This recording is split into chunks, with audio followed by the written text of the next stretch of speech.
Chris souhaiterait que son corps se transforme rapidement. Lui, il prendrait la testostérone dès demain. Ce qui l'inquiète, c'est que les autres garçons commencent leur puberté. Et lui, non. Il doit encore attendre. Donc, je ne sais pas trop.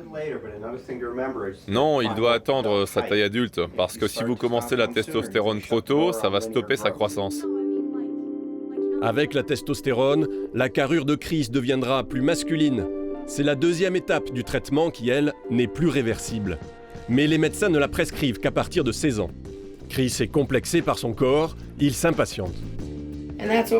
Chris, calme-toi.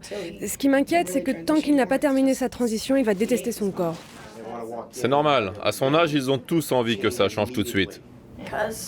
Je suis un garçon avec un corps de fille, c'est bizarre, c'est dégoûtant. Comment tu réagirais toi à ma place ?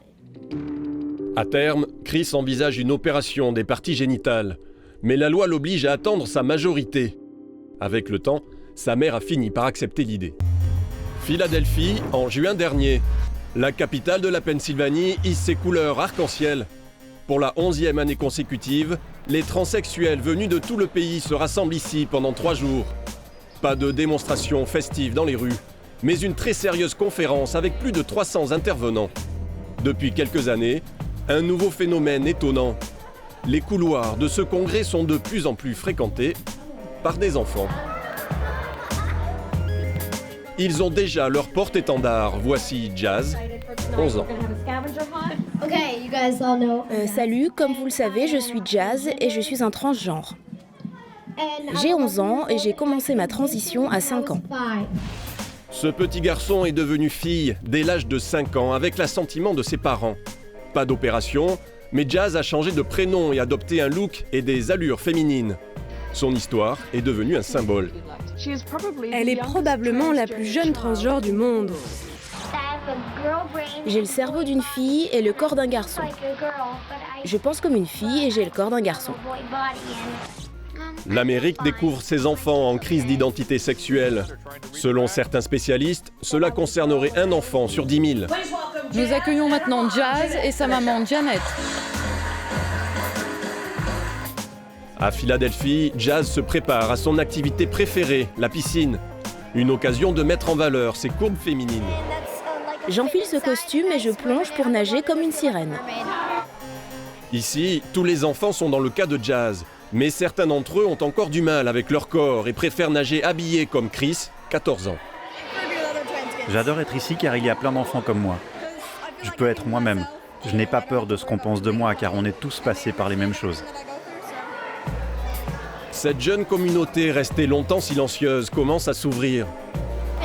On est heureux de voir de plus en plus d'enfants transgenres sortir de l'ombre et assumer ce qu'ils sont. Un bonheur assumé, même si au cours de l'interview, nous nous rendons compte que certaines questions posent problème. Tu as déjà commencé ton traitement médical ? Ne réponds pas à cette question. Quoi ? Ne dis rien sur les médicaments. Ok, pas de questions sur les médicaments. Les questions médicales sont encore tabous. Aux États-Unis, des médecins acceptent de donner aux enfants des médicaments pour bloquer la puberté. Nous sommes à Boston. C'est ici que la première clinique américaine pour enfants transgenres a ouvert ses portes en 2007. Et voici son patron, Norman Spack, un célèbre endocrinologue au départ controversé pour avoir étudié la transsexualité chez les enfants. Aujourd'hui reconnu par ses pairs, c'est lui qui vient de publier dans la plus grande revue de pédiatrie du pays un protocole pour bloquer la puberté. Un procédé qui paraîtrait inconcevable en France. Mais selon Norman Spack, c'est ne pas prendre en charge ces enfants qui est dangereux. Un tiers d'entre eux se mettraient en danger de mort. Ils ont des comportements d'automutilation. Certains essayent de couper leurs parties génitales ou encore les seins.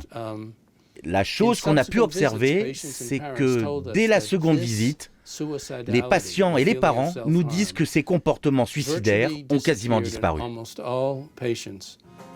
Autre avantage, la prise de bloqueurs de puberté n'est pas irréversible. L'objectif est d'empêcher le développement des caractéristiques sexuelles et donner ainsi du temps pour mûrir la décision d'un changement de sexe physique et définitif. Si on arrête les médicaments parce qu'on considère que c'est mauvais pour le patient, eh bien ça s'arrête et le patient retrouve immédiatement sa puberté normale. Selon le Dr Spack, un seul enfant sur les 97 qu'il a traités en 10 ans est revenu sur sa décision. Nous retrouvons Chris, l'ado qui voulait garder son t-shirt dans la piscine. Né dans un corps de fille il y a 14 ans, il a affirmé qu'il était un garçon dès l'âge de 5 ans. Depuis 6 mois, Chris suit le traitement qui empêche le développement de sa puberté. C'est sous la forme d'un implant ici dans mon bras. On peut le sentir un peu, mais ça va, ça gêne pas. Avec cet implant, Chris se sent beaucoup mieux. Pour lui, le temps est venu de résoudre les problèmes sociaux liés à sa transition, à commencer par l'école. Les profs ont été cool, ils ont commencé à m'appeler Chris et à utiliser le « il » plutôt que le « elle ». Et les enfants ont suivi. Je n'ai pas eu à en parler à tout le monde. Le premier soutien de Chris, c'est sa mère. Ça n'a pas été facile. Marie avait bien remarqué que sa fille détestait porter les robes et qu'elle n'était peut-être qu'un garçon manqué. Mais face au mal-être chronique de Chris, Marie a fini par accepter son choix.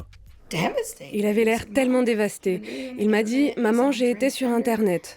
Je suis transsexuel. Je suis un garçon. Je ne peux plus continuer comme ça. » Il m'a dit « Je suis en train de me forcer à être une fille, mais je ne peux plus le faire. Si ça doit continuer, je ne pourrai pas vivre. » J'ai eu tellement peur qu'il mette fin à ces jours. Donc pour moi, il n'y avait plus que 2 choix. La vie ou la mort. Et je préfère avoir un garçon vivant qu'une fille morte. Aujourd'hui, fini les dépressions, même si tout n'est pas encore parfait. Chris souhaiterait que son corps se transforme rapidement. Lui, il prendrait la testostérone dès demain. Ce qui l'inquiète, c'est que les autres garçons commencent leur puberté. Et lui, non, il doit encore attendre. Donc, je ne sais pas trop. Non, il doit attendre sa taille adulte, parce que si vous commencez la testostérone trop tôt, ça va stopper sa croissance. Avec la testostérone, la carrure de Chris deviendra plus masculine.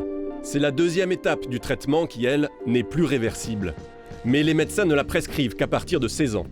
Chris est complexé par son corps, il s'impatiente. Chris, calme-toi. Ce qui m'inquiète, c'est que tant qu'il n'a pas terminé sa transition, il va détester son corps. C'est normal, à son âge, ils ont tous envie que ça change tout de suite. Je suis un garçon avec un corps de fille, c'est bizarre, c'est dégoûtant. Comment tu réagirais toi à ma place ? À terme, Chris envisage une opération des parties génitales. Mais la loi l'oblige à attendre sa majorité. Avec le temps, sa mère a fini par accepter l'idée. Mais l'annonce du changement de sexe d'un enfant est toujours redoutable pour la famille. Judith et David sont abasourdis par la nouvelle que leur fille leur a annoncée il y a seulement quelques mois. Anna, 15 ans, a décidé qu'elle serait un garçon et qu'elle s'appellerait Hayden. Je ressemblais à ça il y a 2 ans. J'ai coupé mes cheveux cet été et je crois qu'inconsciemment, j'envoyais un message aux gens qui m'empêchaient de faire ce que je voulais et d'être la personne que je voulais être. Le coming out d'Hayden renvoie ses parents à se poser les questions les plus simples, les plus inhabituelles aussi. Par exemple, qu'est-ce qui va se passer quand on va voyager ? Tu vas utiliser quelle toilette ? Je sais pas si c'est pareil pour vous en Europe, mais ici on est super strict pour la séparation homme-femme dans les toilettes. Donc tu peux pas aller dans les toilettes pour hommes. Toute une vie à réinventer. Judith et David doivent aujourd'hui faire le deuil de la petite fille qu'ils ont vue grandir. C'est un choc pour tous les parents. Même quand on est tolérant, c'est ce qu'on ressent. Au début, on est dans le déni. C'est ce qui m'est arrivé.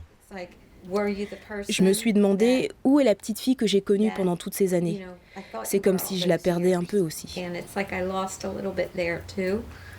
Ce n'est pas comme s'il ne m'avait jamais connu durant toutes ces années. C'est plus une nouvelle idée et une nouvelle manière de regarder les choses. Une famille en reconstruction. Pas vraiment la vie que Judith et David avaient imaginée pour leur enfant.